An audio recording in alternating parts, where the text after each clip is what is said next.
Next matter I've got is CR 10-21-11414, State of Idaho versus Ashlynn Richardson.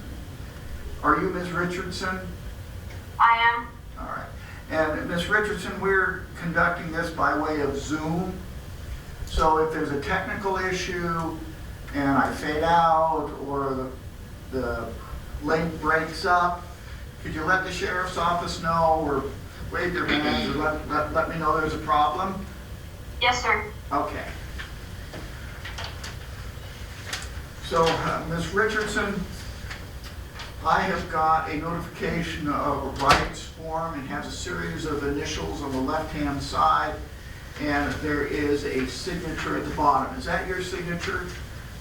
Yes, sir. All right. And do you understand those rights? Yes, sir. Do you have any questions on them at all? No, sir. And, ma'am, it indicates that you wish to apply for court-appointed counsel. Is that correct? Yes, sir. All right. And is the information that is contained in that application true and correct to the best of your knowledge? Yes, sir.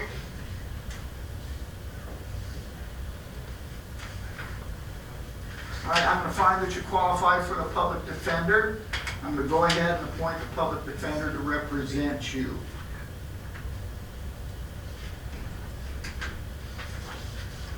We do have a representative of the public defender's office here in the courtroom. His name is Mr. Crane. And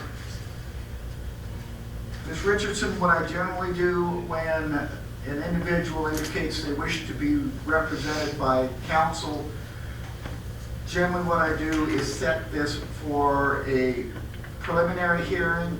That is a screening hearing. This court, because it's a felony charge, is not involved with the question of guilt or innocence. Rather, this court functions as a screening court to see if there is enough evidence to bind this matter over to the district court where the question of guilt or innocence is actually decided. There are generally some time frames that are involved with that, and they have to be held within 14 days if incarcerated, and 21 generally if not, although there may be some COVID impacts on that. So, Ms. Richardson, I know that's a lot in a short period of time. Do you have any questions for the court?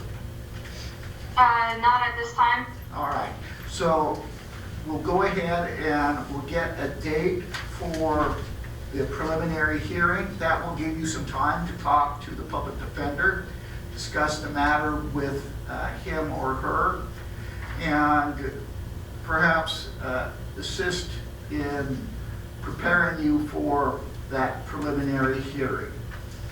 Okay? Okay. I will tell you that there is a maximum of 10 years in prison as a result of this charge. There can be up to 1 year in jail as part of this also. But punishment and all of that, that's for another court.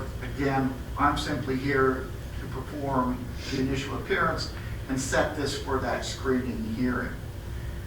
Madam Clerk, when would that be?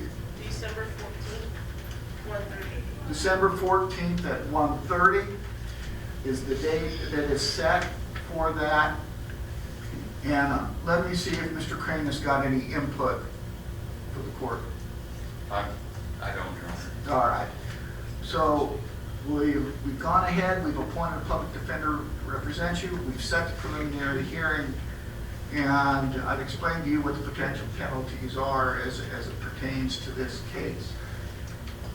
Do you have any questions at all? I was told that there might be a chance that I can get out on pre-trial services. Okay. I'm wondering if I qualify for that. Okay. We don't have anything from pretrial services. Generally, the court gets a report that makes some suggestions. Let me just double check the file, see if it just happens to be in there. There is a pretrial risk assessment that was filed. All right. Ms. Richardson, also let me explain to you that anything you say can and will be used against you. So I just tell you that because I don't want you to jeopardize any of your rights inadvertently.